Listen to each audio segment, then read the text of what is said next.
Welcome to the Rim Break Rodeo. We hope this video helps. You start by opening the rightmost home screen to reach the app library. This is where organization happens. Once there, long press an app to reveal options.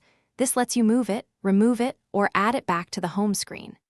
Make choices now about hiding whole pages. Enter Edit Home Screen, tap the page dots, and uncheck pages you don't want visible. You do this to reduce clutter and steer the system's auto-sorting into predictable folders. Next, move apps and build a structure that fits how you work.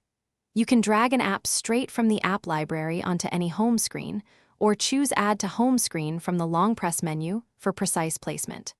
Once on a page, group related apps by dragging one onto another to create a folder, then rename it to match the category. Make sure to reorder pages and folders so the most used apps are immediately accessible. This reduces taps and streamlines. Finish by refining and testing the new layout so it works for you. Use the app library's search bar or category bins to confirm every app is placed where you expect. This helps the system's automatic sorting learn your habits. If an app won't move, reboot your iPhone and make sure iOS is up to date. Only reset home screen layout as a last resort because that erases custom order. If pages aren't hidden, double-check the page dots in Edit Home Screen. Thanks for watching. Consider subscribing if we helped you.